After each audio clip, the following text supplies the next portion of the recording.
I'm here to talk about success. The first rule of success is to have a vision. You see, if you don't have a vision of where you go, and if you don't have a goal where you go, you drift around and you never end up anywhere. I mean, as you know, I was born in 1947 in Austria after the Second World War. So I was very fortunate that I stumbled onto my vision. And I didn't really like Austria when I grew up. I couldn't wait to get out of there. I couldn't see myself becoming a farmer or a worker in a factory or anything like that, even though my parents wanted me to stay there and have a normal life. But that was their vision, not mine. My vision was totally different. I felt that I was born for something special, for something unique, for something big. And then one day I went to school. I remember I was 11 years old, and they showed a documentary about America. And there they showed in this documentary the huge skyscrapers, the high-rises, the huge bridges, the 6-lane freeways, and all of this stuff. And I said to myself, that's where I want to be. I don't want to be around here with these little farmhouses and these little buildings. I want to be in America. One day after school, I walked by a store in Graz.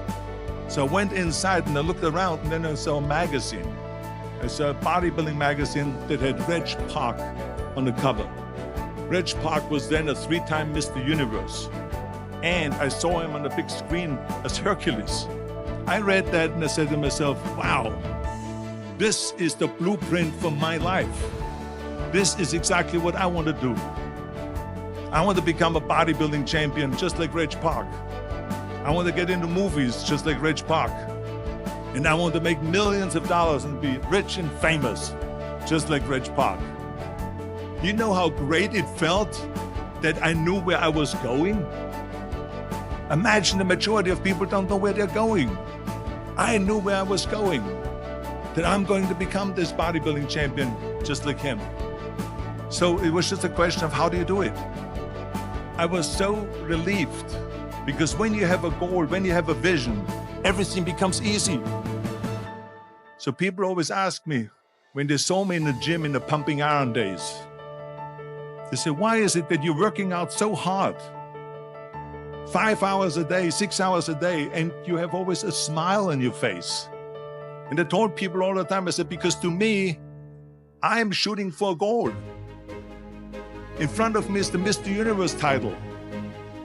So every rep that I do gets me closer to accomplishing that goal, to make this goal, this vision turn into reality. Every single set that I do, every repetition, every weight that I lift will get me a step closer to turn this goal into reality. So I couldn't wait to do another 500-pound squat. I couldn't wait to do another 500-pound bench press. I couldn't wait to do another 2,000 reps of sit-ups. I couldn't wait for the next exercise. At the age of 20, I went to London and I won the Mr. Universe contest as the youngest Mr. Universe ever. And it was because I had a goal. So let me tell you something, visualizing a goal and going after it makes it fun. You got to have a purpose no matter what you do in life. You got to have a purpose. 74% hate their job in America. Now, there's not much different when you come to Europe. The majority of people don't like what they're doing, because they're really not doing it because they didn't have a goal and they followed this goal. They just aimlessly drift around, and then all of a sudden there's a job opening, so they get that job because you have to work. But then when you work, it's a chore. It's work. It's not fun. So if you think about, only a quarter of the people really enjoy what they're doing in life. That is unbelievable if you think about it. So I felt so blessed that I knew what I was doing. It's like a medical student that studies and knows he wants to become a doctor. You know where to go. And the same thing is also in politics. I remember that in politics, I had a very clear vision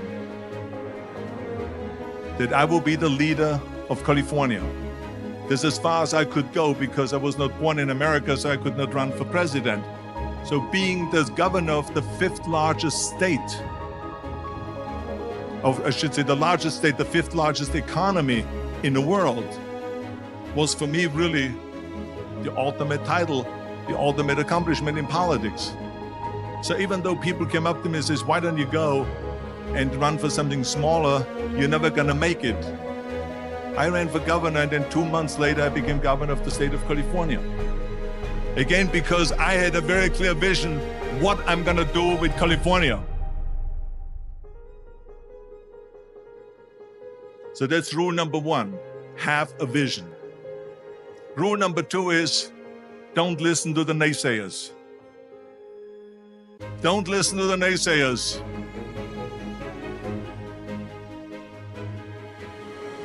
Everything I ever did, the thing that I heard out of people's mouth was, that's impossible. That can't be done. Or no. That is exactly what I heard, and of course I proved to the people that it can't be done. So whenever someone said to me, it can't be done, I heard it can be done. When they said no, I heard yes. And when they said it's impossible, I heard it is possible. I'm a strong believer of what Nelson Mandela said, that everything is always impossible until someone does it. Well, I'm going to be the one that said to myself, I'm going to do it and I'm going to show it to them. Maybe it has never been done before. That's perfectly fine with me. But I'm going to do it. And I did not listen to the naysayers. It's all about the hard work that you put in. I said to myself, in bodybuilding, I worked out 5-6 hours a day. I'm going to do the same thing now for acting. And of course, I went to college to study English. I studied the accent removal, acting classes, and all of this stuff all day long. I worked and I worked and I worked. And within a short period of time, I made one movie called Hercules in New York, which of course went right into the toilet. But it didn't discourage me. I still had the same vision. And then all of a sudden I did Streets of San Francisco. I did Stay Hungry and Pumping Iron and The Villain. And then all of a sudden I was asked by Dino De Laurentiis and the Universal Studio to star in Conan the Barbarian. And after I did Conan the Barbarian, the director at the press conference said to the press, the director was John Milius. He said to the press, if we wouldn't have had Arnold, we would have had to build one. So think about that. The very body that they said can never be sold because the time is wrong. A few years later, I'm doing Conan the Barbarian, and it was the #1 hit at the box office when it came out in the summer of '82. Think about that. And the director says, if we wouldn't have had his body, we would have had to build one. So all of a sudden, my body became an asset, not a liability. And the same thing was with Terminator. After we were finished filming Terminator, Jim Cameron said to the press, if Arnold wouldn't have had that accent and talked like a machine, I think the movie wouldn't have worked. So think about that. The body and the accent that they attacked was an asset. But I didn't listen to those losers. I didn't listen to them at all. This is just the reality of it, is that you cannot listen to the naysayers. So this is a very important lesson for all of you. So when someone says, no, this is a stupid idea, you in your mind, you don't have to say it, but in your mind just say this of you're an asshole. What do you know?